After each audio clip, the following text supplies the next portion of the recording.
The rolling plains of the Black Belt stretch across the South and cradle its history, both bright and dark. Here enslaved men and women grew the white-blossomed fortune that carried a young nation to prosperity. A civil war would free the enslaved from laws and chains, but not from the economic and cultural realities that ultimately bound them. Slavery gave way to the servitude of sharecropping and tenant farming, and Jim Crow maintained the separate, unequal division that scarred the nation. But as the rich soil of the Black Belt grew slavery and struggle, it also nurtured an abiding faith and a deep-rooted strength. 100 years after that Civil War, the sons and daughters of slaves would reassert the promise of emancipation and nurture a dream that would transform a nation. But that dramatic transformation did little to change Alabama's Black Belt. Economic realities again imposed their harsh sentence, and today, the counties of Alabama's Black Belt remain among the poorest in the nation. There is no simple solution to decades of poverty and poor education, no easy treatment to heal the scars, ease the neglect, and inspire the young. But the history of the Black Belt tells us of a people who are willing, eager to help themselves, to help each other, and to reshape the world around them. The Black Belt region of Alabama has been neglected and just forgotten for generations. We've had individuals and organizations that have attempted to come in and to help. They came with their resources, but they also came with their prescription for the solutions to our problems. But they didn't really know us. They didn't know our struggles. So they couldn't be the ones to address those struggles. The Black Belt Community Foundation chose from the beginning to build a board of directors from all different classes, from all different races, and of different genders, from each of the 12 counties that we were serving. The foundation has awarded over $1.2 million. These grant awards have funded everything from healthcare, economic and community development, to education, to environmental issues. The Black Belt Community Foundation works diligently to connect communities to their past and to their futures and to each other. The Shiloh Restoration Project involves the preservation of the cemetery where many of the victims of the infamous Tuskegee syphilis experiment are buried, as well as the renovation of the historic Rosenwald School. These schools were created by Booker T. Washington and Julius Rosenwald to educate African Americans throughout the Black Belt. This project restores the school as a community center.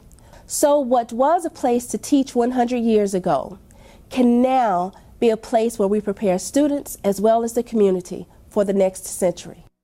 When we first started, we had volunteers that actually restored the windows.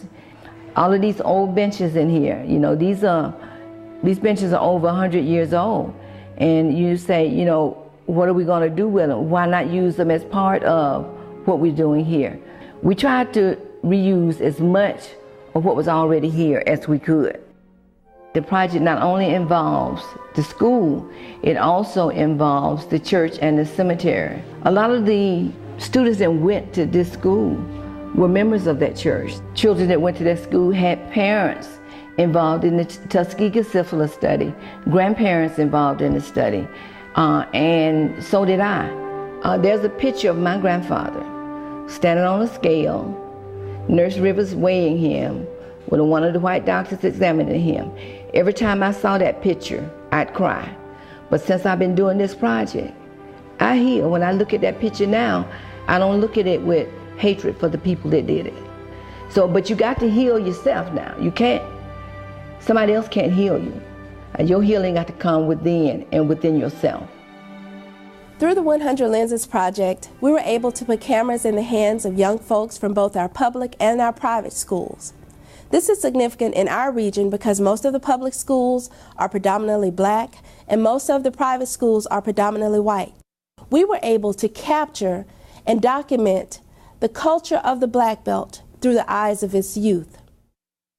When I first started the 100 Lenses Project, I felt like I was just from a boring little city in a boring little county filled with a lot of trees. And it was nothing exciting to take pictures of, no roller coasters or nothing fancy to get a picture of. My picture of the two trees came as I was walking to the car with my camera. And I just noticed that we had two huge trees just beside each other. And I looked at it and I took a picture of it, but at that moment I wasn't thinking of what it could actually mean to me or what it meant. And after we got our first roll of color pictures back, I looked at the picture of the trees and I noticed that it was two huge trees beside each other. And it kind of made me see that they grew at the same height, and these trees have to be 30, 40 years old easily. And it made me realize that if two trees can grow beside each other without one tree leaning on the other and dominating the other, that two people should be able to get along easily. The Black Belt Community Foundation partnered with the Gilbertown Performing Arts Center to help teach kids the fine arts of ballet and theater. This center is literally at the end of the road, but it has opened so many new roads to the children of Choctaw County.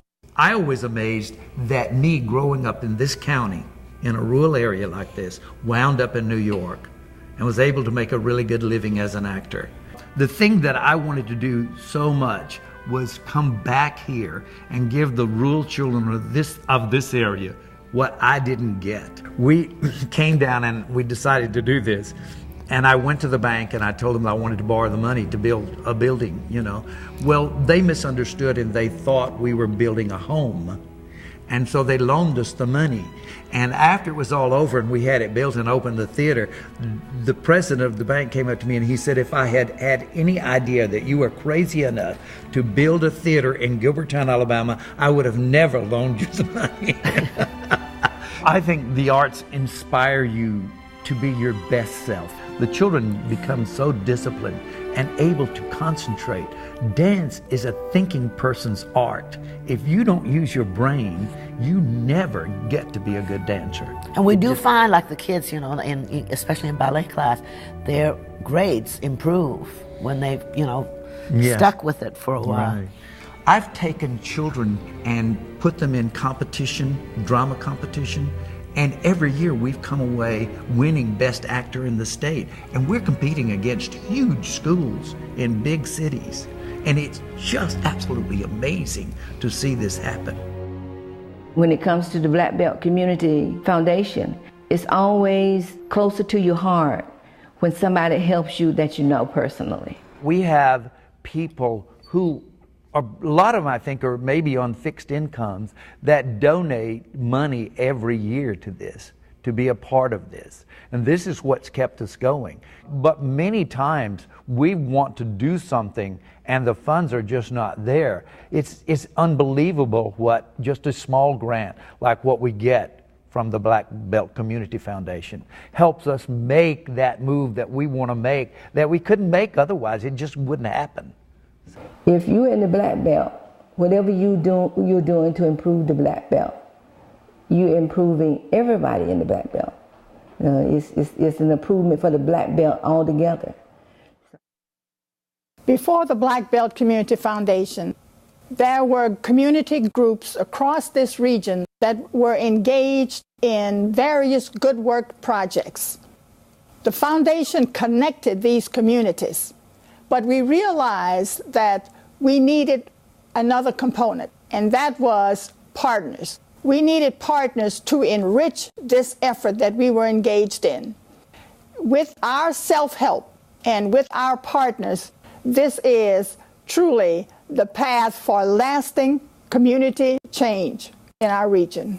And thankfully, we have hard data that supports the truth of what Carol is stating, because an independent study recently concluded that the foundation has a solid 5-year record of inspiring and supporting community leaders to take the assets within their community and with the support of the foundation to make what is needed.